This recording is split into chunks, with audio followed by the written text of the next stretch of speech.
요한계시록 14장. 자, 한번 보겠습니다. 또 내가 보니 보라, 어린 양이 시온산에 섰고 그와 함께 14만 4천이 있는데 그들의 이마에는 어린 양의 이름과 그 아버지의 이름을 쓴 것이 있더라. 내가 하늘에서 나는 소리를 들으니 많은 물소리와도 같고 큰 우레소리와도 같은데 내가 들은 소리는 검은 것 타는 자들이 그 검은 것을 타는 것 같더라. 그들이 보좌 앞과 내 생물과 장로들 앞에서 새 노래를 부르니 땅에서 속량함을 받은 14만 4천 바퀴는 능히 이 노래를 배울 자가 없더라. 이 사람들은 여자와 더불어 더럽히지 아니하고 순결한 자라 어린 양이 어디로 인도하든지 따라가는 자며 사람 가운데서 속량함을 받아 처음 익은 열매로 하나님과 어린 양에게 속한 자들이니 그 입에 거짓말이 없고 흠이 없는 자들이더라. 여기서 이제 14만 4천이 등장하고 시온산이 등장하고 어린 양이 등장하는데요. 자, 이 내용은 우리랑 아무 상관없다 생각하시면 되겠어요. 우리랑 아무 상관이 없다. 자, 넘어갑니다. 6절. 또 보니 다른 천사가 공중에 날아가는데 땅에 거주하는 자들 곧 모든 민족과 종족과 방언과 백성에게 전할 영원한 복음을 가졌더라. 이건 우리랑 상관이 있겠죠. 영원한 복음. 그가 큰 음성으로 이르되 하나님을 두려워하며 그에게 영광을 돌리라. 이는 그의 심판의 시간이 이르렀으니 하늘과 땅과 바다와 물들의 근원을 만드신 이를 경배하라 하더라. 자, 중요한 건 영원한 복음을 가진 천사가 온 세상 열방 모든 족속에게 말하기를 심판의 시간이 이제 되었다. 8절. 또 다른 천사 곧 둘째가 그 뒤를 따라 말하되 무너졌도다 큰 성 바벨론이여 모든 나라에게 그의 음행으로 말미암아 진노의 포도주를 먹이던 자로다 하더라. 영적인 의미에서 큰 성 바벨론이 있는데 그 큰 성 바벨론이 무너졌다. 이건 영적인 사건을 얘기하는 겁니다. 실제로는 뭐가 무너질지 몰라요. 중요한 건 나라들에게 음행으로, 이제 음행이라는 건 실제로 음란한 그걸 얘기하는 게 아니라 영적인 음행이죠. 영적 음행은 우상 숭배겠죠. 음행으로 말미암아 진노의 포도주, 하나님이 진노할 수밖에 없는 포도주를 먹였다라는 거야. 그런데 이제 그 뒤에 그게 나와요. 9절. 또 다른 천사고 셋째가 그 뒤를 따라 큰 음성으로 이르되 만일 누구든지 짐승과 그의 우상에게 경배하고 이마에나 손을 표를 받으면, 자, 새 천사가 하는 말, 아까 14만 4천 명이 노래하는 거, 그 다음에 6절부터 나오는 건 새 천사가 각각 하는 말들이 나오고, 우상에게, 짐승과 그 우상에게 경배하고 이마에나 손에 표를 받으면, 자, 짐승과 우상이 나왔잖아요. 그럼 앞에 바벨론은 상관이 없는 있어요. 그러니까 영적인 큰 성 바벨론이라는 세력이 있고 그 세력의 대장 노릇하는 게 짐승과 짐승의 우상이다. 13장에서 한번 했어요. 자, 그 다음에 근데 이제 문제는 이마와 손에 표를 받아야 된다. 누가 표를 받냐? 그 짐승과 우상에게 경배하는 자들에게 표를 준다. 10절. 그도 하나님의 진노의 포도주를 마시리니. 누가 마셔요? 큰 성 바벨론의 백성들의 특징이 뭐예요? 짐승과 우상에게 경배하고 이마와 손에 표를 받은 자들. 그들은 어떤 음행을 합니까? 영적 음행을 했다라는 거예요. 여러분, 하나님이 보실 때 너 음행했어 라는 말은, 다른 말로 하면 너 나랑 관계가 있는데 나 말고 다른 사람이랑 지금 관계를 맺니? 라는 말이겠죠? 그게 아니면 음행이 아니잖아. 이해가 되세요? 그러니까 내가 볼 때 음행이 되려면 나와 관계 있는 사람이 나 아닌 다른 사람과 관계를 맺어야 음행이 되는 거잖아요. 그럼 하나님이 보실 때 음행이라는 건 교회 밖일까요? 교회 안일까요? 응? 하나님이 보실 때 음행은 교회 밖의 사람이에요? 교회 안의 사람이에요?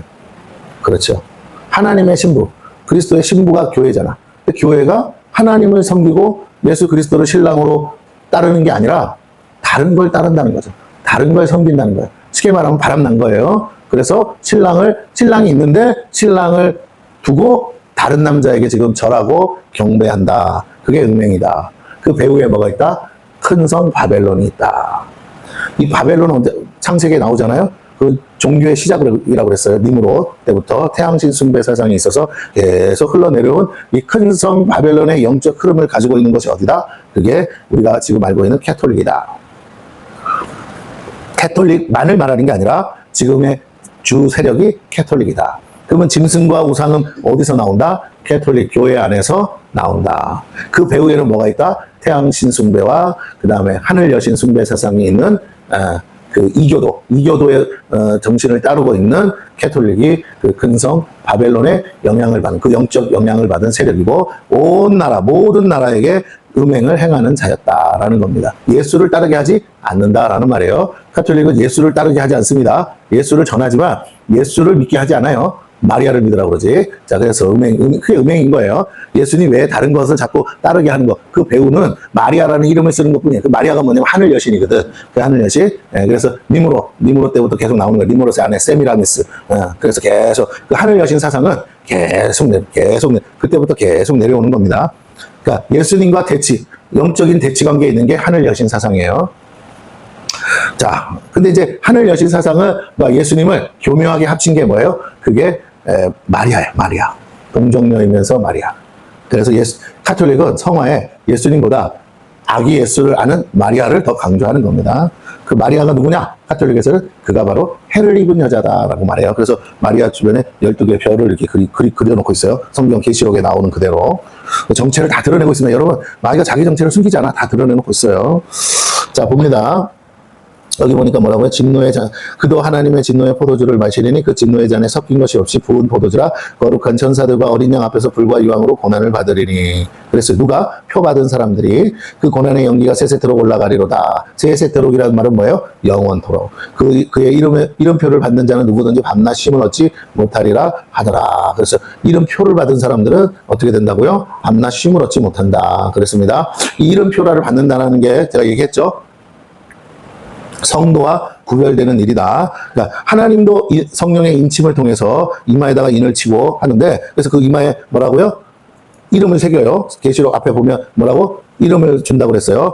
그 본인 자신 외에는 모르는 이름을 다 각자 줍니다. 한마디로 그게 하나님 자녀라는 뜻이죠. 자, 그런데 마귀도 마귀 자녀라고 이름표를 준다는 거예요. 짐승의 수요, 사람의 수라고 그랬습니다. 그런데 그 표 받으면 어떻게 되느냐? 영원한 지옥불에 떨어진다. 이걸 지금 얘기해주고 있습니다. 그래서 12절에 성도들의 인내가 여기 있나니. 그러면 이 표 받으면 된다, 안 된다? 안 된다. 근데 성도들이 어떻게 해야 된다? 성도들은 하나님의 성령의 인침을 받았잖아요. 구원의 표를 받았으니 어떻게 해야 돼요? 참 하나님이 구원하실 때까지 인내해야 된다. 왜? 매매를 못하게 한다고 그랬으니까 삶이 힘들겠죠. 성도들은 여기 있나니 그들은 하나님의 계명과 예수에 대한 믿음을 지켜. 그러면 이거 지금까지 일어난 많은 얘기들을 통해서 볼 때 짐승의 표를 받는 사람들의 특징은 교회 밖의 사람을 얘기하는 게 아니라 교회 안에 있는 사람들인데, 이 교회 안에 있는 사람들이 왜 짐승과 그 우상의 표를 받나 봤더니 자기 생활의 문제 때문에 표를 받더라는 거예요. 왜? 그러면 그 성도들은 그 표를 받으면 안 되잖아요? 안 받으면 무슨 불이익이 있느냐라는 거겠죠? 뭐 생활하는데 매매하는데 매매 거래가 안 되니까 생활이 안 되겠죠? 그런데 더 중요한 거는 하나님의 계명과 예수에 대한 믿음을 지키는 거. 성도들이 이 믿음을 지키지 못하게 하는 거. 다시 말할게요. 하나님의 계명을 지키지 못하게 하고 예수에 대한 믿음을 지키지 못하게 하는 방해가 뭐다? 그 마귀 사탄의 인침이라는 거예요. 단순히 매매를 못한다? 그런 우리가 말하는 돈 거래를 못한다가 아니고 결국은 뭐 하지 못하게 한다? 우리가 하나님 말씀대로 살지 못하게 하고 우리 믿음대로 살지 못하게 방해하는 모든 것들. 교회 안에서 밖에서도 그런 것들. 교회 밖에 사람들은 전혀 제약이 없어요. 그죠? 그러나 교회 안에서 이렇게 살려고 하는데 자꾸 이렇게 못 살게 자꾸 속여서 거짓 선지자, 거짓 선생들이 나타나서 자꾸 짐승과 그 우상에게 절하도록 만들게 하는, 그러니까 쉽게 말하면 신앙을 타협하게 하는 그런 잘못된 사람들이 영적 음행을 하게 하는 사람들이 있더라라는 거예요. 이해가 되십니까? 예, 갈수록 교회는요 세속화되어 가고 있습니다. 세상 문화가 들어오면서 예전에는 정말 율법적이라고 생각했던 그게 막 지키는 거 있잖아요. 이거 안 하면 막 죽을 것 같은 거. 근데 지금은 성수질, 점점 갈수록 성수질, 그 율법, 그거 강조하면 율법주의라고 해. 그러면서 뭐라고요? 성수질 좀 빠졌다고 뭐라고 하면 안 된다. 11조 좀 안 했다고 뭐라고 하면 안 된다. 제가 유튜브 보니까 어느 목사가 그렇게 얘기하더라고요. 물론 그분의 의도는 알겠어요. 11조를 한다고 해서 구원받은 게 아니고 주일 성수 잘한다고 해서 그가 구원받았다는 증거는 아니에요. 그죠? 한 번도 안 빠지고 헌금 잘 낼 수는 있어. 근데 저는 이렇게 생각해, 거꾸로. 주일 성수 제대로 안 하고 11조 제대로 안 하는 사람은 정말 진짜로 하나님을 제대로 믿는 신앙이라고 하기에는 조금 의심해 봐야 돼. 그가 구원받지 못한다 이렇게 말하는 게 아니라 정말 그가 구원받은 성도라면 기꺼이 11조 할 수 있고 정말 우리의 시간에 11조는 성수지라는 거를 정말 목숨 걸고 해야 된다고 저는 믿어요. 네? 왜? 세상과 타협하지 않기 위해서. 이 주의 성수 해야 구원받는다가 아니고 내가 구원받았기 때문에 뭐라고요? 나를 구원하신 하나님을 위해서 성수주의를 하는 거를 자꾸 세상과 타협하고, 물론 믿음이 약해서, 그러니까 어쩔 수 없는 상황에서 뭐 직장이 격주제로 쉬어서 어쩔 수 없이 예수 믿고 싶어서 믿었는데 직장을 당장 때려치지 않는 이상은 목사님 죄송해요. 제가 격주로 회사 가야 됩니다. 그럼 어떻게 하겠어요? 그래도 믿으라고. 그래도 격주라도 뭐라고요? 나오라고 해야지. 제가 그거 가지고 시비 거는 게 아니야. 근데 할 수만 있다면 직장 옮겨서라도 뭐라고요? 기도하면서 믿음이 자라면 뭐라고 기도하는 게 맞아요. 하나님, 저 매주 성수주의를 할 수 있는 직장으로 ом겨주세요. 할렐루야. 삶이 너무 힘들어. 빚이 많아. 그래서 갚아야 될 빚이 많아서 들어오는 대로 다 빚으로 나가야 돼. 카드값으로 다 나가야 돼. 11조 떼면 빚이 쌓이는 거야. 그런 사람 있잖아요. 그럼 어떻게 11조 못하겠다는데. 처음, 그러니까 뭐라고 예수 믿은 다음에 된 일이 아니고 믿기 전에 그렇게 해서 냈다가 믿으면 내가 이렇게 말해야겠죠. 그래요. 조금만 더 믿음이 자란 다음에 그래도 할 수 있으면 최선을 다해서 한번 해봅시다. 하는데 그걸 핑계로 11조 안 하고 그냥 신앙생활 하기로 맘먹는다? 아이고 목사님 저는 백수건달이에요. 돈도 안 벌고요. 수입이 없는데 어떻게 11조를 합니까? 말은 맞죠. 수입이 뭐 초등학생 애들한테 우리가 11조 걷겠어요? 그렇잖아. 근데 초등학생 애들도 11조 내. 엄마가 왜? 용돈 안 줘도 되는데 일부러 주어서 그중에서 뭐라고요? 11조를 떼게 해서 어려서부터 뭐 하는 신앙? 하나님의 것을 구별하여 드리는 신앙을 교육하기 위해서 그렇게 한단 말이에요. 언더스탠딩이십니까? 근데 문제는 뭐예요? 자꾸 이상한 신학이라고 뭐 이게 진짜 성경적이라고 너무 그렇게 하면 율법주의라고 하면서 이것도 하지 안 해도 되고 저것도 안 해도 되고 이것도 타협해도 되고 본인이 자발적으로 자원하기까지는 무조건 근데 그렇지 않아요. 제가 여러분에게 장담하건대 제가 말을 안 하는 건 제 직무유기 수는 있겠으나 어쨌든 또 너무 잔소리만 해서 될 일은 아니니까. 하지만 그래도 된다고 말하는 건 잘못된 거예요. 할렐루야. 그렇게 해도 된다고 괜찮다고 말하는 건 잘못하면 이렇게 음란하게 하나님을 섬기는 척하면서 뭐라고요? 뒤로 다른 것을 할 수 있게끔 길을 열어주는 꼴이 되더라는 거예요. 여러분 구원의 문제에 있어서만큼은 다시 말할게요. 구원의 문제에 있어서만큼은 우리가 타협할 수 없겠죠. 내 영혼을 야금야금 마귀가 와서 어떻게든 좀 먹어서 나를 병들게 하고 나를 죽이려고 하는데 우리가 그걸 버젓이 알면서 괜히 뭐 율법주의니 어쩌니 이런 말에 넘어가서 마음이 불편해서 아 그래 믿음으로 구원받는 거지 하면서 해야 할 일을 마땅히 해야 할 일을 안 해도 된다고 가르친다? 그거는 잘못하면 저도 사건이 돼서 같이 지옥으로 떨어지는 거예요. 해도 된다가 아닙니다. 했을지라도 하나님은 용서하실 줄 믿어요. 그러나 하면 안 되는 건 안 되는 거예요.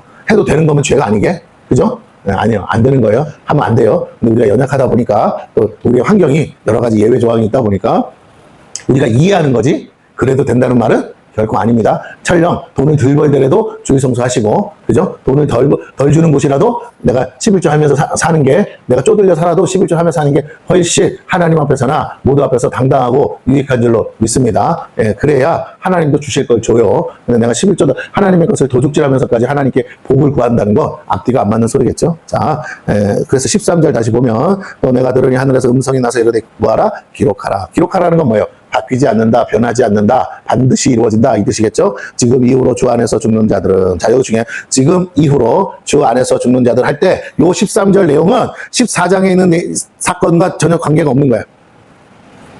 예? 그걸 설명하는 게 아니고 지금 천사가 이게 말하는 거는 지금 뭐예요? 쭉 환상을 보여주다가 지금 오늘 사도 요한이 있는 그 시점 있죠?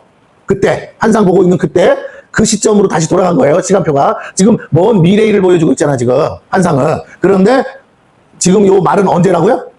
사도 요한이 살고 있는 그때를 말하는 거예요. 그러면서 지금 이후로 주 안에서 죽는 자들은 뭐가 있다? 복이 있다. 사도 요한도 지금 어디에 잡혀 있다고요? 반모섬에. 사도 요한도 잘못하면 어떻게 돼요? 죽어요. 자, 그런데 뭐라고요? 그러면 사도 요한 말고 수많은 그 초대교회 성도들이 다 어떻게 됐어요? 예수 믿는다고? 죽었어요. 그러니까 이건 다 장래일이 아니고 뭐라고? 현재 일어나고 있는 일들을 말하는 거예요. 그러면서 하는 말이 지금 이후로 주 안에서 죽는 자들은 복이 있다 하심에 성령이 이르시되 그러하다. 그들이 수고를 그치고 쉬리니 이는 그들의 행한 일이 따름이라 하시더라. 자, 요게 뭐예요? 약속이에요. 그 약속이 이 요한계시록에 보면 중간중간에 계속 반복돼서 나옵니다. 마치 다 이루어진 것처럼. 그러면서 뭐예요? 하나님이 때가 되면 다 심판하시고 이 사람 성도들의 눈에 눈물을 씻겨주고 한다. 그래 중간중간에 이 약속을 뭐하고 반복적으로 그러면 이 성경을 보는 성도들 당시의 초대교회 성도들에게 뭘 주는 거예요? 위로를 주는 거예요. 이 약속들을 하면서 지금 성도가 뭐 해야 된다? 인내해야 된다. 이게 먼 나라 얘기가 아닙니다. 앞으로 2000년 후에 일어날 얘기한 게 아니라 그 당시 로마의 식민지로 살고 있던 그 많은 초대교회 성도들이 현재 당하고 있는 너희들은 고통과 아픔 속에서 이 계시록을 쓰게 하셔서 뭐 하신다고요? 위로하시고 너희들이 지금은 당하는 것 같으나 반드시 때가 되면 하나님이 그 모든 자를 다 뭐하게 하신다? 심판케 하신다라는 하나님의 약속인 줄로 믿습니다. 그러면서 그 가운데 앞으로 되어질 일들, 왜 세상이 멸망해야 되고 왜 교회 안에서 배도가 일어나고 교회 안에서 이 영적 음행이 일어나고 왜 그렇게 해서 교회가 결국은 큰 성 바벨론이 될 수밖에 없는지를 지금 말해주고 있는 거예요. 이게 시야가 좁아. 그래서 계시록을 오늘 우리가 사는 현재 사회에 되어지는 일들에다가 다 뜯어 맞추면 안 돼요. 왜냐하면 사도 요한에게 말했잖아요. 사도 요한은 이방인 선교를 했지만 이방인이 얼마나 많이 예수 믿을 걸 알아요, 몰라요? 지금 전혀 몰라. 그럼 이 계시록은 사도 요한이 이해할 수 있는 수준에서밖에는 계시해 줄 수 없겠죠. 그럼 사도 요한의 시대에 맞춰서 사도 요한의 입장에 맞춰서 계시하다 보니까 왜 당장 위로가 돼야 되잖아요. 믿음. 아니 사도 요한 시대 초대교회가 믿음을 잃어버리면 우리가 오늘 이 시대에 예수 믿는 거 불가능하잖아요. 그러니까 그 사람들이 초점이야. 그 사람들에게 위로를 주는 거야. 그 사람들에게 소망을 주고 인내하게 하는 건데 당장 사자밥이 될 수 있는데 그래도 괜찮다라고 말하면서 하는 말이 뭐냐? 이 약속들의 근거의 그 장소가 예루살렘이야. 온 세상 전부가 아니고 어디라고요? 예루살렘으로 좁혀서 해석해야 될 줄로 믿습니다. 그래서 오늘 본문에 뭐가 나와? 예수님은 아직 지상 강림 했어요, 안 했어요? 안 했어. 그런데 왜 갑자기 어린 양이 나와? 반상이에요. 할렐루야. 근데 그 어린 양이 어디에 서 있어? 시온산에. 근데 그 시온산은 어디 있어요? 예루살렘에. 그러면 그 예루살렘이니까 누구를 대상으로 한다고 그랬어요? 유대인들. 그럼 14만 4천 명은 누구라고 그랬죠? 유대인의 12지파. 14만 4천 명. 앞에 12지파 이름 다 나온 거 알죠? 영적으로 얘기하는 게 아니라 실제로. 그래서 그러면 지금 이 계시록은 누구의 관점에서 써진 거라고요? 유대인의 관점에서 써진 거예요. 이방인들 뭐 알지도 듣지도 못한 나라, 지구 그 당시만 해도 예수님 당시만 해도 지구 반대편에 중국이라는 나라 알아요, 몰라요? 대한민국도 몰라. 지구가 평평하다고 여러분, 지구가 둥글다고 말할 때가 갈릴레오가 지구가 1000년이 지난 다음에 얘기야.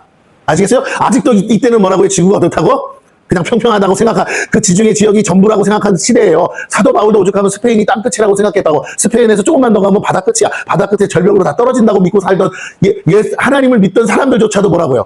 하나님이 창조한 세상이 그렇게 지구가 둥글다고 단 한 번도 뭐라고요? 생각해 본 적이 없어. 성경에 계시는 데 있어도 단 한 번도 생각해 본 적이 없다고. 그렇기 때문에 뭐라고요? 우리가 너무 이것을 우리의 지금 넓혀진 사고 안에서 성경을 해석하면 어떻게 된다? 무리수가 따라온다. 이해가 되십니까? 그럼 이거 자꾸 어디로 좁혀서 해석하라고요? 유대인들에게 맞춰서 해석하라. 그럼 마지막 때, 잘 보세요. 마지막 때 구원받기를, 사도 요한 입장에서 구원받기를 원하는 건 유대인 아닙니까? 그럼 진짜 이방인 선교도 다 좋은데 정말 유대인이 구원받느냐? 그랬더니 오늘 계시록의 내용은 구원받는다, 못 받는다? 받는다. 몇 명이 받는다? 14만 4천이 받는다. 어떻게 받는다? 이마에 인을 받아서 받는다. 할렐루야. 그러면 그 외에 다른 사람들은 어떻게 받는다? 짐승에게 뭐라고요? 이마에 표를 받고 손에 표를 받아서 받는다. 이해가 되십니까? 거긴 구원을 받는 게 아니고 뭐라고? 심판을 받는다는 거예요. 자, 그래서 그러니까 뭔가 이게 대치가 되고 있죠. 이 이야기를 너무 확대 해석하면 된다, 안 된다? 안 돼. 예수 믿고 구원받는 우리 이방인에게 은혜로 예수 믿고 구원받는 시대, 성령 시대, 다 은혜 시대 이제 끝나고 무슨 시대라고요? 지금 심판의 시대란 말이에요. 맞습니까? 그러니까 이방인의 충만한 수는 다 찼어, 안 찼어? 찼어. 그러니까 우리랑 크게 상관이 있어, 없어? 없어. 이제 남은 족속은 누구밖에 없어? 유대인들이 돌아와야 되는데 그들만 돌아오면 되는 거죠. 그래서 두 증인이 활동하고, 예? 그들이 죽었다가 살아나고 승천하고, 예? 이 역사 있잖아요. 자, 그러면서 다시 돌아갑니다. 여기 보시면 그러면 유대인을 대적한 세력이 있어. 역사 이래로. 여러분, 유대인을 대적한 세력이 이방인이 아니야. 이슬람도 유대인을 대적한 적이 없어요. 유대인을 잡아 죽여야 된다. 저것들 다 죽여야 돼. 라고 하면서 진짜로 죽이려고 했고, 그래서 진짜로 죽이러 막 군인들이 나섰어요. 네. 그게 뭐죠? 유대인을 죽이러 사명을 가지고 유대인 죽이자 하고 나간 군인들이 누구죠? 십자군. 그래서 교회사가 여기 카톨릭에서 유대인들은 다 뭐다? 예수 십자가에 못 박힌 예수의 원수다. 그래서 다 어떻게 하려고 그랬다고? 다 죽이려고 했어요. 그죠? 또 히틀러가 이제 뭐 유대인들 죽이자 그랬는데 그거 뭐 좀 다른 문제고. 예, 그래서 진짜 히틀러가 죽인 사람 몇 명 안 됩니다. 뭐 600만 명이라는데 실제로는 600명이 아니래요. 그건 부풀린 숫자고 실제로 죽은 사람은 유대인 한 10만 명 정도밖에 안 된대요. 자, 그러면 진짜 그거와는 비교도 할 수 없을 만큼 많은 세상 전 흩어져 있는 유대인들을 찾아서 죽인 것은 바로 십자군이에요. 그거 십자군 어디서 나온 군대죠? 네, 교회에서 파송한. 유럽 역사에 분명히 나오죠? 네, 그러니까 우리가 분명히 알아야 돼요. 교회가 하나님의 사람들의 원수가 되었구나. 자, 그래서 여기 계시록 끝에도 이 큰 성 바벨론은 누구라고요? 교회를 말합니다. 네, 타락한 교회. 우리는 지금 그거를 캐톨릭이라고 말하고 있는 거예요. 14절 봅니다. 또 내가 보니 흰 구름이 있고 구름 위에 인자 같은 이가 앉으셨는데, 뭐 아까는 시온산에 섰다며, 어린 양이. 근데 또 지금 어디 있어요?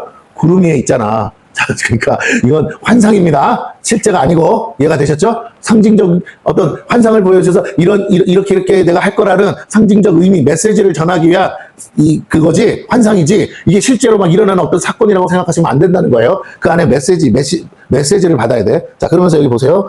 구름 위에 인자같은 이가 앉으셨는데 그 머리에는 금면류관이 있고 그 손에는 예리한 낫을 가졌다. 예수님이 낫을 가졌다. 낫은 언제 쓰는 거죠? 수확할 때 쓰는 거죠. 예수님이 수확한다는 건 구원하시겠다는 뜻이겠죠? 맞습니까? 자, 그런데 여기 보세요. 또 다른 천사가 성전으로부터 나와. 그럼 성전은 어디 있어요? 네. 자, 어쨌든 성전으로부터 나와 구름 위에 앉은 이를 향하여, 여기 성전은 하늘의 성전이에요. 나와 큰 음성으로 외쳐 이르되 당신의 낫을 휘둘러 거두소서. 땅의 곡식이 다 익어 거둘 때가 이르렀습니다. 아니 구름 위에 앉으시니가 낫을 땅에 휘두르매 땅의 곡식이 알곡이죠. 거두어지니라. 이게 뭐예요? 마지막 추수다. 그러면 마지막 때 심판, 완전한 심판이 이루어지기 전에 한 번 더 하나님이 뭐 하신다고요? 추수를 하신다. 아시겠죠? 근데 그 추수의 대상이 누구라고요? 여기 나오잖아. 14만 4천 명. 여기 아직 안 죽고 있는 사람은 14만 4천 명밖에 없잖아요. 인침받은 사람은. 맞아요? 틀려요? 맞죠? 네. 아니, 인침받은 사람은 14만 4천 명 그랬어. 그리고 뭐라고 그랬어요? 아까 9절에. 짐승이나 우상에 경배하고 손에 표 받은 사람은 진노의 잔을 다 먹는다며요. 11절에도, 경배하고 그 이름의 표를 받는 자는 누구든지 밤낮 쉼을 얻지 못하리라. 네. 그런데 여기 밑에 보면 성도들, 여기서 성도들은 유대인을 말해요. 하나님의 계명, 예수에 대한 믿음. 아하, 오늘날 이런 사람들이죠. 메시아의 주라고. 유대인인데 유대인의 계명도 지키면서 뭐라고요? 예수님도 믿는 사람들 있잖아요. 이해가 돼요? 지금 무슨 말인지? 하나님의 계명과 예수님의 믿음을 동시에 지키는, 우리는 동시에 지킬 필요가 있어요, 없어요? 우리 안식일 지켜야 안 지켜요? 그죠? 근데 유대인들은 안식일 지키잖아, 지금도. 그러면 이 사람들이 마지막 때에 두 증인에 의해서 복음을 받아들여서 예수 믿는다고 해도 그 전까지 뭘 지키고 있었을까요? 율법과 안식일을 지키고 있었겠죠. 이해가 되십니까? 뭔 말인지 알아들어야 돼. 자, 그래서 돌아가서 17절. 또 다른 천사가 하늘에 있는 성전에서 나오는데 역시 예리한 낫을 가졌더라. 이제는 예수님이 아니고 천사가 낫을 가졌다. 하늘에 있는 성전이라고 그러죠. 아까도 그 하늘에 있는 성전, 지금도 하늘에 있는 성전에서 나와서 예리한 낫을 가졌더라. 또 불을 다스리는 다른 천사가 제단으로부터 나와 예리한 낫 가진 자를 향하여 큰 음성으로 불러 이르되 너의 예리한 낫을 휘둘러 땅에 포도송이를 거두라 그랬어요. 포도송이 하니까 굉장히 듣기 좋은데 그 다음 구절을 봐. 그 포도가 익었느니라 하더라. 이것은 거두는 거 맞잖아요. 근데 19절에 천사가 낫을 땅에 휘둘러 땅에 포도를 거두어 하나님의 뭐라고요? 진노의 큰 포도주 틀에 던지매. 어디다 던져? 진노의 포도주 틀에. 요거 구약 성경에 보면 많이 나와요. 요 표현. 그러면서 어떻게? 성 밖에서. 성 안에가 아니고 어디로? 성 밖에서. 이방인들이 밟는다 그랬죠? 알죠? 42달 동안 이방인에게 내줬다 막 그러잖아요. 막 받는 거. 성 밖에서 그 틀이 밟히니 틀에서 피가 나서 뭐가 나와? 피가 나온대. 포도가 뭘 상징해? 붉잖아. 피를 상징하는구나. 그러면 포도송이를 진노의 잔에다가 부었다는 거. 그래서 피가 나온다는 건 다 뭐예요? 피 흘려 죽여서 멸절시키겠다는 거죠.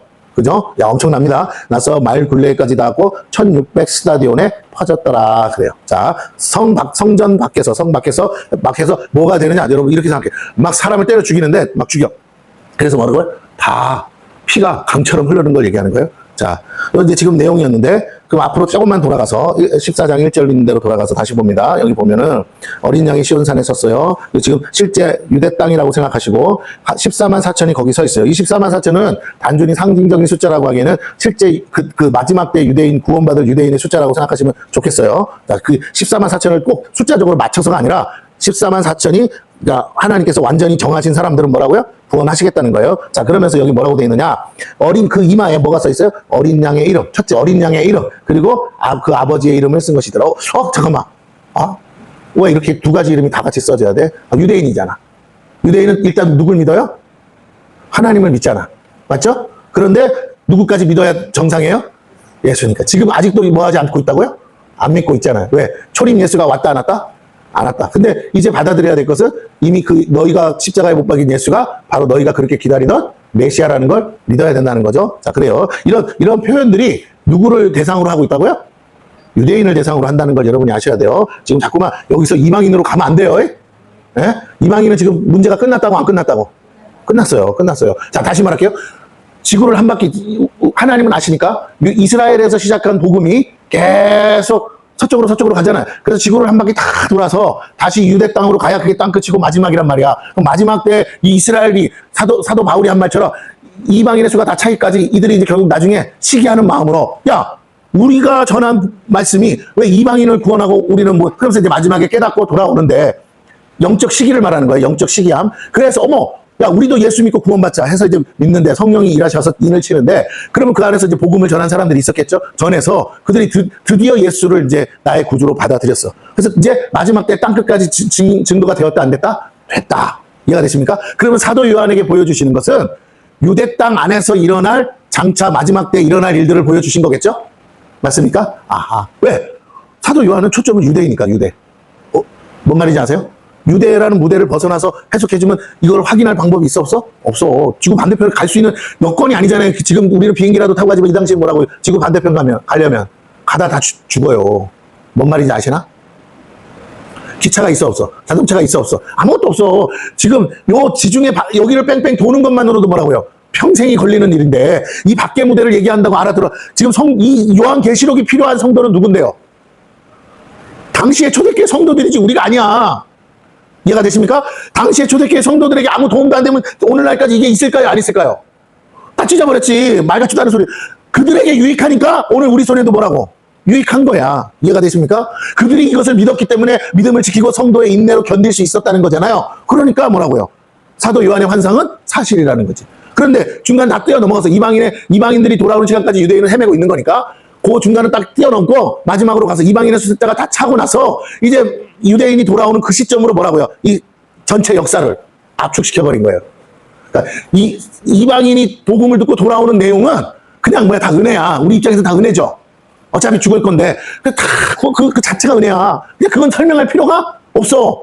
사도 요한의 입장에서 지금 현재 이스라엘 땅에서 사자밥이 되고 잡혀 죽는 유대인들을 향한 메시지가 필요한 거라고. 오케이? 그들에게 주는 메시지가 나중에 하나님이 너희들을 신원해서 어떻게 하신다? 구원하신다. 걱정하지 마라. 끝까지 믿고 견뎌라. 이 민족 너희를 버린 게 아니고 뭐라고? 다 하나님 마지막에 택하신다. 다 돌아오게 하실 거다. 이해가 되십니까? 계시록을 이렇게 안 보고 어떻게 보면 이걸 갖다가 우리한테 다 적용시키면 여기서부터 이제 계시록이 산으로 올라가는 거예요. 이해가 되셨죠? 자, 그런 의미에서 시간은 이제 조금 이제 다 됐는데 제가 예습 복습하는 의미에서 저를 따라오시면 되겠습니다. 여러분 자 보세요. 5장부터 볼게요. 5장으로 잠깐 가세요. 빨리빨리 갈 거예요. 1절에 내가 보면 보좌에 앉으시니 오른손에 두루마리 아시죠? 예, 그게 안팎으로 썼고 7인으로 봉하였다. 그래서 인을 하나씩 뗄 때마다 어디에 적힌 심판이 이루어지는 거라고요? 둘둘둘 마른 걸 도장을 땅땅땅땅 찍어놔서 인을 하나씩 뗄 때마다 어디에 적힌 것이 이루어진다고요? 밖에. 이거 다, 7개 다 떼야 필 거 아니야. 언더스탠? 7개 다 떼야 펴니다. 그러니까 인의 재앙은 7개 다 피기 전에 뭐라고요? 안 팠기라며. 그러면 안에 있는 건 알아볼라. 지금 밖에 있는 것만 이루어지는 거죠. 언더스탠? 자, 그럼 보세요. 자, 그러면서 그 밖에 있는 게 뭐라고? 오늘 이방인의 수가 차기까지 일어날 일이야. 이거 언더스탠이십니까? 다시요. 인을 하나씩 어린 양이 떼시는데 이 떼는 시간까지 이 7째 인을 마지막으로 떼기까지가 뭐라고요? 이방인의 수가 차는 시간이라고. 맞죠? 7째 떼면 그때부터는 우리랑 상관이 있어 없어? 그렇다고 해서 이걸 버릴 수가 없어. 누가 남아있기 때문에? 유대인이 남아있기 때문에 나머지 얘기를 해줘야 돼, 안 해줘야 돼? 그래서 7째 인 떼고 나면 뭐 한다고요? 나팔 재앙이 있다고. 누구를 경고하기 위해서? 유대인이 마지막에 뭐 하라고? 돌아오라고. 할렐루야. 그래서 유대인이 다 돌아오고 나면 14만 4천 명이 돌아오고 나면 이제 마지막 7째 나팔을 빰빰빰빰빰빰 하면 이게 뭐다? 이게 마지막 재앙이다. 할렐루야. 자, 어디로 가세요? 자, 아까 우리 14장 했죠? 자, 15장 가봐요.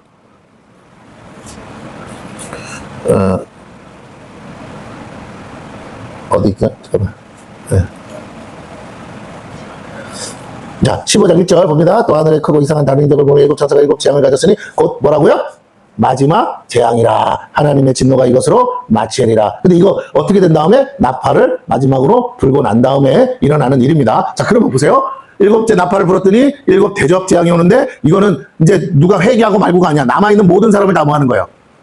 다 멸망시키고 심판하는 거죠. 그게 아까 뭐야? 진노의 틀에다가 넣어서 포도송이가 이것을 뭐라? 추수해서 다 어떻게 하라? 피바다를 만들어라. 언더스탠이시죠? 아, 그럼 아까 진노의 틀이 곧 무슨 재앙을 말하는 거라고요? 포도주 낫을 들어서 천사가 낫가리를 했잖아. 그게 무슨 재앙이라고? 일곱 대접 재앙이다. 할렐루야. 대접 재앙은 실제 이렇게 진행된다는 거고, 그 앞서 뭐라고? 일곱 대접 재앙이 이제 때가 다 되었다고? 지금 천사가 낫 들고 와서 배기 시작하면 다 죽는 거잖아. 근데 그 앞에 누가 먼저 와서? 예수님이 먼저 뭐 하신다고요? 싹 배가 뭐를? 알곡을. 그게 어디 사람들 얘기한다고요? 그건 어디 사람들? 유대인들. 자, 그래요. 이거 여러분 머릿속에 이 레파토리 기억하고 계세요? 자, 그럼 다시 봅니다. 어디를 보냐? 자, 보세요. 자, 이제 뭐 어쩌고저쩌고 쭉 나가다가 우리 8절 봅니다. 8절. 그 아까 5장 8절. 그 두루마리를 취하시면 내 생물과 24장로들이 그 어린 양 앞에 엎드려 각각 검은과 향이 가득한 금대접을 가졌으니 이 향은 성도의 기도드리라. 자, 이 뭐죠? 24장로가 하나님 앞에 갖고 있는 거 뭐라고? 향과 금대접인데 이게 성도의 뭐라고요? 기도라 그랬어요. 자, 기도가 올라가야 됩니다. 우리가 기도가 올라가요. 그랬더니 그들이 새 노래를 불러 이르되 뭐라? 두루마리를 가지시고 그 인봉을 떼게 합당하시도다. 일찍이 죽임을 당하사 각 족속과 방언과 백성과 나라 가운데서 사람들을 뭘로 사서? 피로 사서 하나님께 드리시고 그들로 우리 하나님 앞에서 나라와 제사장들을 삼으셨으니 그들이 땅에서 왕노릇 하리로다. 이거 약속이죠. 그리고 예수님을 통해서 이루어진 거죠. 맞습니까? 오늘 우리가 여기에 해당돼야 안 돼요? 해당되죠. 온 세상이 예수님 피로 다 샀다며.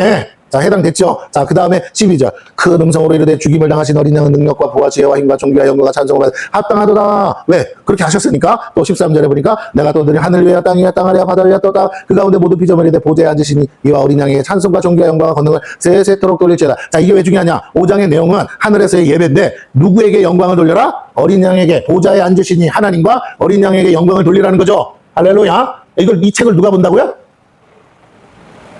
사도 요한이 썼어. 그랬더니 누가 일곱 교회가 돌려봤다며. 그러니까 이거 누가 본다고요?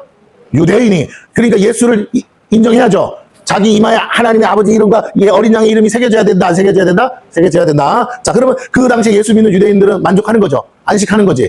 결국은 하나님이 뭐 하실 거니까? 구원하실 거니까. 자, 그러면서 인이 하나씩 떼집니다. 첫 번째 인이 떼지고, 둘째 인, 셋째 인, 넷째 인 쭉쭉 떼지죠. 다섯째 인 떼질 때. 다섯째 인 보세요. 6장 9절. 다섯째 인 떼가 보니 하나님의 말씀과 그들이 가진 증거로 말면. 아, 또 똑같은 게 나오네? 아까 하나님의 계명과 예수 그리스도에 대한 증거라고 그랬죠? 자, 그런데 뭐라고? 하나님의 말씀, 계명이나 말씀이나 그들이 가진 증거, 예수님에 대한 어린 양에 대한 증거로 말미암아 뭐를 당한 사람?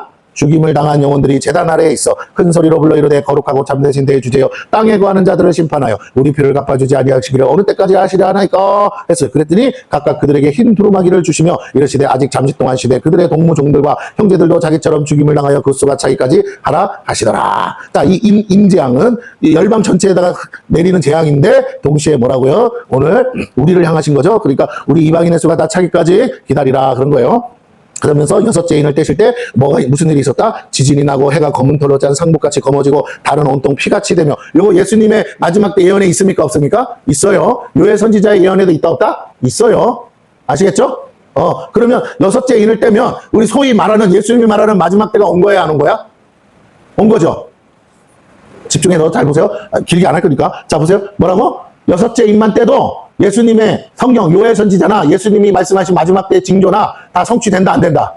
된다. 된대잖아. 그리고 13절 봐. 하늘의 별들이 무화과 나무가 대풍에 흔들려 설익은 열매가 떨어지는 것같이 땅에 떨어지며 하늘은 두루마리가 말리는 것같이 떠나가고 각 산과 섬이 제자리에서 옮겨지며 그 다음 뭐 대상이 누구야? 땅의 임금들, 열방이잖아. 왕족들, 장군들과 부자들과 강한 자들과 모든 종과 자유인이 굴과 산들의 바위 틈에 숨어 산들과 바위에 말하되 우리 위에 떨어져 보좌에 앉으신 이의 얼굴에서와 그 어린 양의 진노에서 우리를 가리라. 아직까지 이런 일은 없죠. 그러나 일어나면 온 세상이 다 난리가 나는 거지. 맞죠? 그럼 온 세상이 회개를 해야 되는데 회개 안 하죠. 회개 안 합니다. 그런데 어쨌든 이런 일이 일어나. 그러면서 이방인의 수는 찬다 안 찬다? 믿을 놈 다 믿었어요. 이제 열방은 남은 건 유대인밖에 없어. 그러면서 17절에 뭐라고요? 그들의 진노의 큰 날이 이르렀으니 누가 능히 서리하더라. 그러면서 7장의 내용이 뭐냐라는 거예요. 7장의 내용이 봐봐. 이 일 후에 내가 내 천사가 땅에 내 모퉁이에 선 것을. 이거는 이 천사가 쓴 땅 내 모퉁이는 어디냐? 그게 유프라테스 강 근처란 말이야. 이해가 되십니까? 그러면 그 저 뒤에 나가는데 유프라테스 강 근처에 결박된 천사를 풀어주라 그랬어요. 어디? 9장 14절 가봐요. 9장 14절. 나팔 가진 여섯째 천사가 말하기를 큰 강 유브라데에 결박한 내 천사를 놓아주라 그랬죠. 내 천사 어디에 큰 강이야? 큰 강 유브라데. 유브라데가 어디 있어요? 중동 땅에. 이해가 되십니까? 지금 이 세계관, 이 계시록의 세계관이 이 중동 땅을 벗어나요? 안 벗어나요? 안 벗어나. 이해가 되십니까? 예루살렘은 이 뭐라고 그래? 지상의 가운데 중심이라고 그런단 말이에요. 당시 세계관에. 아시겠죠? 지구의 중심이 어디예요? 땅속 그 가운데겠지. 우리가 아는 지구는 동그라니까. 근데 이 당시 지구는 어떻다고요? 평평 네모야. 거기에 중심이 어디라고요? 거기 예루살렘이라고요. 이해가 되십니까? 그 왜 지구의 중심이 예루살렘이야?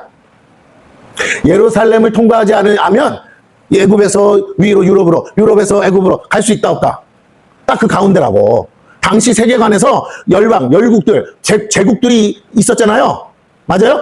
바벨론 제국, 페르시아 제국, 메데 제국, 그 다음에 또 뭐 헬라 제국, 로마 제국, 다 어디를 중심으로? 이 지중해를 중심으로. 그 지중해에서 아프리카와 유럽을 연결하는 구심점이 어디라고요? 예루살렘. 예루살렘을 통하지 않으면 갈 수 있다 없다? 그래서 열국이 여기를 뭐 하려고 그래? 점령하려고 하잖아요. 이 나라 가져서 뭐 할 거야? 남쪽에 쓸모없어. 길목에 있어서 그래. 길목에 있어서. 그래서 열국이 다 여기를 먹어야만 그 다음 코스로 가는 거예요. 일본이 우리나라를 먹어야만 어디로? 청나라를 하고 러시아를 제패하는 거 아니에요? 그래서 러일 전쟁, 청일 전쟁이 있었어요? 없었어요? 있었죠. 어디서? 우리나라에서 전쟁을 했어. 이놈의 것들이. 이해가 되십니까? 지 나라에서 안 하고. 뭔 말인지 알아들으세요? 그런 거야. 대한민국이나 이스라엘이나 뭐라고요?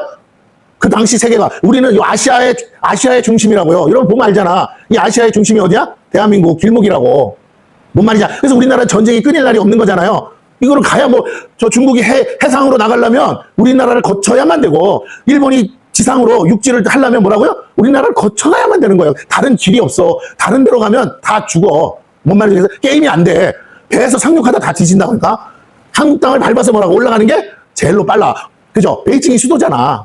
뭔 말인지 알아들으시죠? 자, 그래서 역사적은 지정학적 관점으로 봐야 돼. 그리 어쩔 수 없이 그렇게밖에 안 돼. 그러니까 계시록은 지금 중국인이, 이 아시안이 이런 세계관이 있어요, 없어요? 아직 존재하지 않는 때에 쓴 거야. 그러니까 전 세계를 말할 때 전 세계는 어디까지예요? 지중해를 중심으로 그 헬라 제국, 로마 제국이 점령하고 있던 세상이 전부야. 전부 다야. 알고 있는 게 그거밖에 없어. 그 이상을 말하면 사도 요한 머리가 터져요. 이해가 되십니까? 그러니까 예루살렘을 떠나서 계시가 있을 수 있다 없다? 없어. 그래서 물론 마지막 때도 지금도 이스라엘 전쟁이 있으니까 세계 이슈가 되긴 되는데 어쨌든 구름 타고 오시면 어디로 오신다고? 그리로 오시겠죠. 할렐루야. 뭔 말인지 아시겠죠? 마지막 때 아머겟돈 정대인도 어디 있다고요? 거기서 한대잖아. 그러니까 우리가 그 역사적 무대가 생각보다 넓은 게 아니고 어떻다고요? 좁다. 근데 왜 그럴 수밖에 없다? 마지막 때 구원받아야 될 대상이 누구라고요? 유대인이기 때문에. 자, 그래서 다시 봅니다. 어디로 돌아가서 아까 보던 대로 다시 돌아가서 우리 7장에 보니까 여기 중요한 거 14만 4천이 나오는데, 자, 천사가 땅 네모뜨게 선 것을 보니 땅의 사방에 바람을 붙잡아 바람으로 하여금 땅에나 바다에나 각종 나무에 불지 못하게. 불면 어떻게 되냐? 다시 돌아가서 9장, 아까 14절, 9장 15절 보세요. 내 천사가 넣었으니 그들은 그 년, 월, 일시 하루 만에 이르러 사람 뭐라고요? 3분의 1을 죽이기로 준비된 자들이라. 마병대의 수는 2만만이니 내가 그들의 수를. 2만만을, 이 당시에는 억이라는 단위가 없어서 그런 거예요.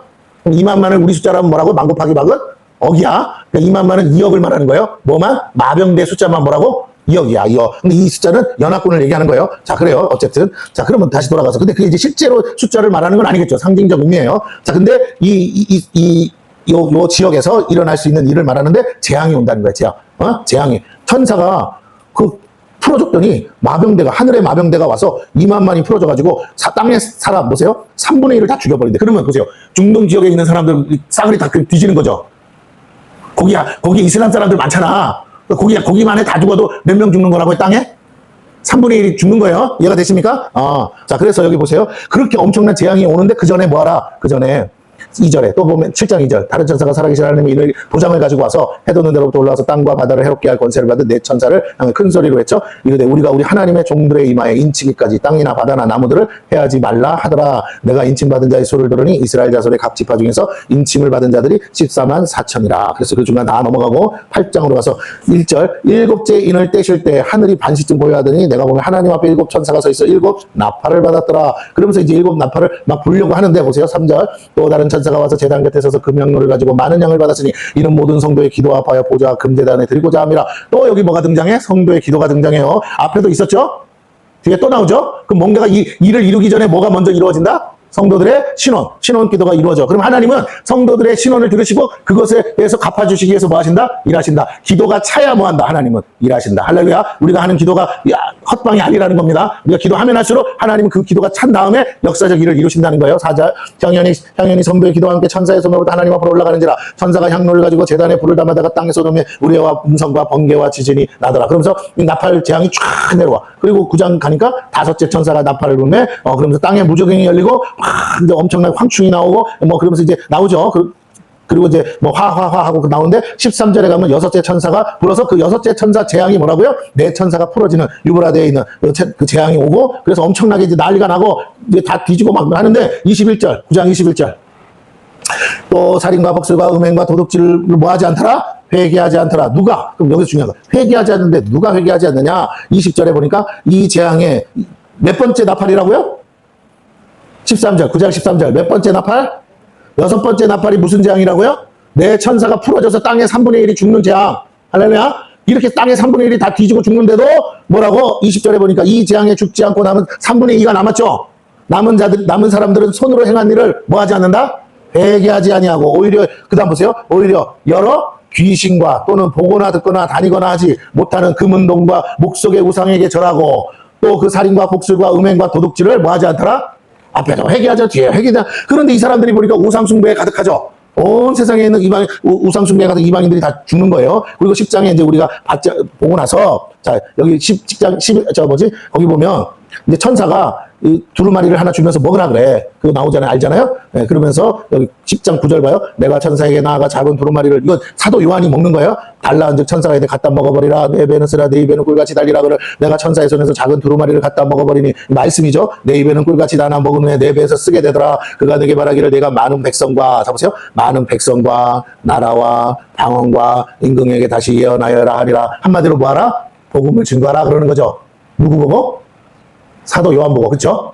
예? 아멘? 자, 그러면 복음이 증거되고 증거하다 보면 어디로 다시 돌아온다고요? 예루살렘으로 돌아오는 거야? 그러면 앞에 사도들, 제자들이 12제자가 막 증거했던 그 시대가 있겠죠? 다 한 바퀴 돌아서, 복음이 한 바퀴 돌아서 오는데 11장 가면 뭐라고요? 그 한 바퀴 다 돌아서 어디까지 증거되어야 끝이 온다고? 땅끝까지? 그 땅끝이 어디라고요? 이스라엘, 예루살렘. 그 마지막 증인이 누구라고요? 두 증인, 사도 요한이 천사로부터 받아먹은 그 복음의 말씀이 곧 누구에게까지 전달돼? 두 증인에게. 그래서 보세요. 11장 또 내게 지팡이 같은 갈대를 주며 말하기 일어나서 하나님의 성전과 제단과 그 안에 경배하는 자들을 측량하되. 아, 하나님이 심판하시기 전에 뭐부터 한다? 교회를 측량하신다. 다른 말로 하면 교회를 달아보신다. 그러면 누가 먼저, 세상의 심판도 중요한데 누가 먼저 달려진다? 교회 안에 있는 성도들이 달아지는데 하나님 보시기에 뭐 해야 된다고요? 합당해야 된다. 할렐루야? 근데 여기서 말하는 건 누구를 대상으로 한다고? 유대인. 다시 누구를 대상으로 한다고요? 유대인. 유대인들이 하나님이 보실 때 그 믿음이 뭐 해야 된다고요? 합당해야 된다 이 말이에요. 자, 그러면서 2절 성전 바깥마당은 측량하지 말라 그랬어요. 그건 왜 중요하지 않으니까 두라. 이것은 이방인에게 주었은즉 그들이 거룩한 성을 42달 동안 짓밟을. 자, 그럼 여러분 여기서 이거를 어떤 사건으로 보지 말고 이것이 주는 의미가 뭔가를 봐야 돼. 성전 안에 있는 사람들은 구원받을 가능성이 있는 거잖아요. 근데 성전 밖에 있는 사람들은 뭐라고요? 구원받을 가능성이 없는 거죠. 오늘날 신앙을 어떻게? 성전 바깥 뜰만 받는 사람이 있다고 없다고? 있다. 근데 성전 안에 들어와야만 된다는 거죠. 그럼 우리가 하나님의 성소, 지성소 안에까지 들어가려면 예수 그리스도가 아니면 들어갈 수가 없다. 맞습니까? 예수 그리스도로 인해서 휘장이 갈라졌으니까. 이게 실제 성전이 아니야. 영적인 의미에서 말하는 거예요. 그러면 신앙생활을 하는데 어떤 신앙생활? 예수 그리스도를 받아들이고 하나님의 지성소 안까지 들어와서 하나님의 임재를 경험하는 사람들은 구원을 받지만 성령의 인침을 받은 사람, 그렇지 않고 그냥 교회 그냥 들락날락 하듯이 다니는 사람은 뭐라고요? 아무리 열심히 하는 척 보여도 그런 종교인, 신앙인이 아니라 하나님을 인격적으로 만나지 않고 종교 활동만 하는 사람들은 구원받을 수 없다라는 거예요. 아멘? 자, 지금 내가, 여러분이 지금 한 주 쉬었기 때문에, 지금 잊어버렸기 때문에 지금 약간 복습을 하는 거예요. 전체적인 맥락을 알아야 되니까. 두 감람나무, 두 촛대가 나오면서 제가 설명했어요. 그 다음 나가서 11장 15절을 봅니다.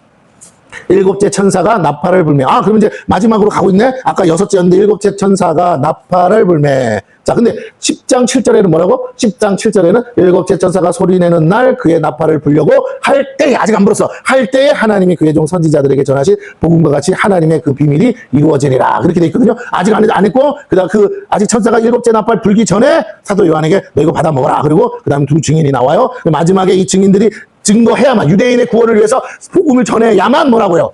마지막 나팔이 부러지고, 나팔이 부러져야 뭐라고요? 마지막 재앙이, 일곱 재앙이 시작되는. 그래서 보세요. 15절에 일곱째 천사가 나팔을 불며 하늘에 큰 음성들이 나서 이르되 세상 나라가 우리 주와 그의 그리스도의 나라가 되어 세세토록 왕노. 나팔을 부르니까 나팔을 부른 목적이 뭐냐? 심판이 목적이 아니고 뭐 한다고요? 온 세상을 우리 주와 그의 그리스도의 나라가 되게 해서 우리가 함께 왕노릇 하기 위해서 뭐예요? 적들을 섬멸하는 거죠. 하나님이 이거를 뭐라고? 하나님의 나라로 만들기 위한 하나님의 대대적인 청소예요, 청소. 자, 그러면서 12장에 이제 12장부터는 뭐냐? 그냥 환상이야. 이거는 왜 그 배후에, 이 모든 일의 배후에 누가 있냐? 옛뱀, 마귀, 사탄이 있고, 그와 어린 양과 영적 전쟁에, 교회와의 영적 전쟁이다. 그러니까 이 모든 세상 역사는 결국은 마귀의 세력과 교회와의 세력의 뭐라고요? 영적 전쟁이라는 것을 설명하려고 여기다가 12장부터 환상의 내용을 하나씩 쓰고. 그런데 용이 졌더니 포기하는 줄 알았더니 뭐라고요? 다음 타겟으로 바다의 짐승이 올라와. 그 바다의 짐승이 올라온 걸로 안 되니까 뭐라고요? 땅의 짐승을 불러. 땅의 짐승이 또 뭘 만들어? 우상을 만들어. 이해가 되십니까? 이해 못한 것 같아요. 다시. 뱀. 창세기 때 나오는 뱀. 그게 용이라며, 큰 용. 그런데 뭐라고요? 졌어요, 안 졌어요? 졌어. 예수님 때문에 졌다고요. 그랬더니 어떻게? 뭘 만들었다고? 바다의 짐승. 이해가 되십니까? 그 짐승이 온다. 용을 보면 우리가 금방 막인 줄 아는데 용이 탈을 쓰고 나타난 거랑 다름없어. 왜? 그 영을 가지고 있으니까. 짐승이 그 용이 하는 말을 그대로 하니까. 그러면 그 짐승이 어떤 탈을 쓴 거잖아, 탈. 뭔 말인지 아시겠죠? 그 탈이 뭔지를 알아야 된다고. 그게 교회야. 에? 그게 교회의 수장으로 교황의 탈을 쓰고 나온다고. 그가 뭐라고, 자기 신성 모독하는 이름을 가지고 있더라. 이해가 되십니까? 그 교회로 오니까 사람들이 막인 줄 알아 몰라. 그러니까 경배하고 막 한단 말이에요. 맞죠? 지금 무대가 이 지중해를 넘어갔다 안 넘어갔다? 안 넘어갔어. 로마가 나중에 뭘로 돼? 기독교로 국교화되면서 황제가 다스리던 그 황제가 누구로 대치돼요? 그렇지. 교황으로 바뀌잖아. 교황이 다 다스리잖아. 그러니까 교황이 왕이면서 동시에 뭐라고요? 제사장이잖아. 교회 수장이야. 그러니까 내가 예수 믿겠다고 해서 믿는 게 아니고 그 다스리는 제국의 지역에 있으면 다 뭐 해야 돼요? 무조건. 야만이든 뭐든 다. 근데 그들이 복음을 들어서 믿는 게 아니고 어떻게 한다고? 그냥 교회를 지어놓고 교회를 다니게 하는 거예요. 이해가 됐습니까? 영주들이 다 통치하기 위해서는 뭘 만들어야 된다? 지역마다? 교회를 마을마다 세워줘야 돼. 그리고 거기다가 성직자를 막 보낸단 말이에요. 그 성직자들은 알아듣지도 못하는 라틴어로 막 설교하고. 그러면 그냥 뭐야? 친구한테 와서 고해성사하고, 내 죄가 사함받으면 어떻게 된다고, 죄가 다 사함받고, 사함받았으니까 뭐 내라고. 돈 내라고. 면제부 내고 뭐, 내라고. 그러면 그 돈 가지고 뭐 한다고요? 궁궐 같은, 지금 저기 바티칸에 있는, 그걸 막 쌓는 거야. 교황의 성전을 막 쌓는다고. 자기들의 배를 불리기 위해서. 중세시대는 정말 타락의 정도가, 마지막에 타락의 핵심이 뭐예요? 증거. 중세시대가 정말 타락했다는 증거로 마지막의 증상이 뭐예요? 뭐라고요? 아니야. 마녀사냥이야. 자기 마음에 안 들면 다 뭐야? 저 마귀 사탄이다. 그리고 다 불태워 죽여버리잖아요. 얼마나 많은 사람들이 죽었는데. 무슨 말이겠어요? 저거 이교도다. 그 정도를 넘어간 게 뭐라고? 십자군이라고요.